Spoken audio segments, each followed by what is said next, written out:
You talk about influencers. These are influencers, and they're friends of mine. Jack Posobiec. Where's Jack? Jack, who's done a great job. Jack Posobiec, we're back live here, Human Events Daily. We're, of course, talking about these incredible scenes coming out of the Middle East.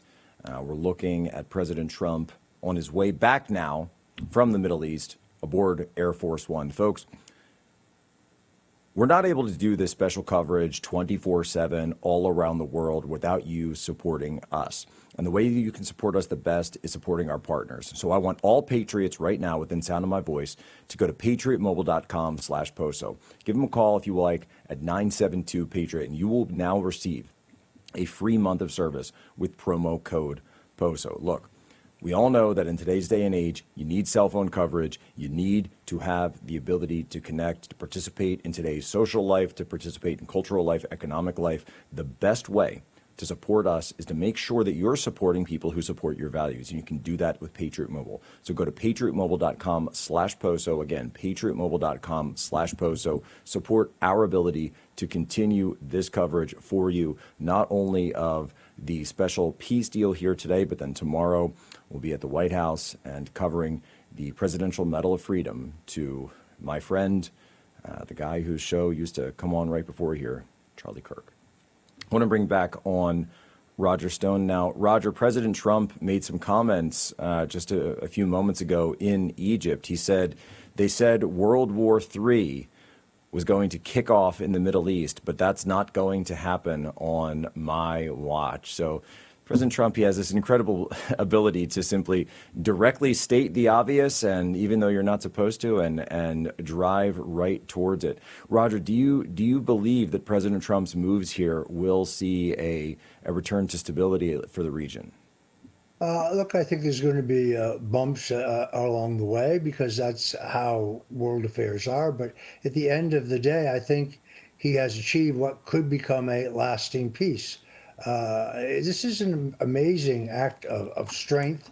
And now, obviously, the president probably will turn his attention to getting a final resolution on the struggle between Ukraine and Russia, which is, that's the kind of the biggest hurdle yet to be resolved. So I think the president is on a roll here that is really quite extraordinary. He's demonstrated that he completely understands what President Theodore Roosevelt said when he said, "Speak softly and carry a big stick." He's projecting American strength as opposed to deploying American troops abroad. Well, and Roger, that's specifically it. So President Trump has shown that you can use economic power, diplomatic power, and the cultural power, his own cultural power, as well as his role as the president of the United States, the man in the bully pulpit, to be able to bring these disparate groups together and use this true diplomacy without the need for going to conquest the way the neocons would have, or by becoming subservient to these transnational organizations and international superstructures like the UN or the World Economic Forum, the way that the neoliberals, the Biden-Obama era would have us do. Instead, what President Trump, and I think you can see that specifically in those meetings there in Israel, but particularly in Egypt, where he's meeting with the world leaders. And it seems that each of them has some personal statement that they want to make with him as they're meeting with him. They're received very warmly. And I think you can really tell that this is a man who clearly has relationships with all of them, that he's built with all of them. And that's because, Roger, he spends so much time, specifically when he's on Air Force One, making phone calls to these world leaders and building those relationships. Roger, I think a lot of people, they're asking us, does the president ever sleep? No, it's really his energy level is really something to behold. Now, he was always nocturnal. I've known him 50 years. He never slept for long periods of time. But now he's keeping up this superhuman physical schedule, rushing back from this very important announcement and the release of the hostages and his visit to the Knesset for Charlie Kirk's memorial and to give him the Medal of Freedom, which I very strongly support.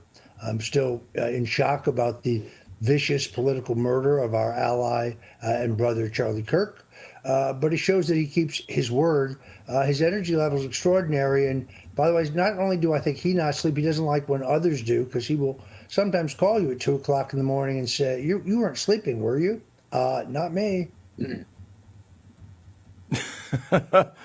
No, never, Mr. President. Absolutely not. And I actually remember just an anecdote that I've shared before. When we were on that trip to Anchorage for the meeting with Putin, we fly all the way back from Anchorage. We're on the tarmac at Andrews Air Force Base, and we're waiting to be let off. And typically those movements are pretty quick, but then we see the Secret Service sit down.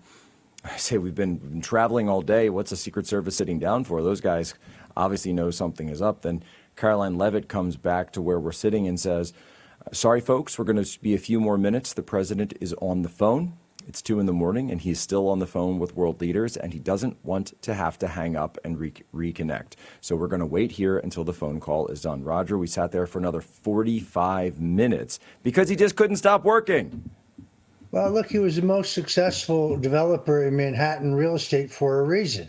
He's a deal maker, and he can be very charming when he needs to be, and he can be very tough when he needs to be. And he has, as you know, Jack, he has that great quality, which is a great asset in the conduct of foreign affairs, unpredictability. And when he threatens to use American power at extreme levels, shall we say, his adversaries don't know whether he would do it or not. But as he's told me, if there's a 10% chance that I would attack Peking, for example, or Moscow, if they cross me, then that's enough to keep them wondering and keep us at peace. So he understands the whole unpredictability. Nixon used this very successfully in the Vietnam conflict, sending Henry Kissinger to the peace tables in Paris to say, Nixon's a right-wing Republican lunatic with his finger on the button. If you guys don't give us a deal, he could just nuke the whole lot of you. It was what Nixon called his That's mad exactly right. Roger, we're coming up on a break. I understand you have to run. Thank you for your time today. I know we grabbed you on short notice. Where can people go to follow you and get access to everything you're putting out? They can go to stonezone.com, stonezone.com, my hot Substack at stonecoldtruth.com, and then on the radio every day, 8 p.m. Eastern, WABCRadio.com's The Stone Zone. That's at WABCRadio.com, 8 p.m. Eastern, 5 nights a week. Thanks, Jack. Thank you, Roger. Historic day. Right back. Human Events Daily, Real America's Voice.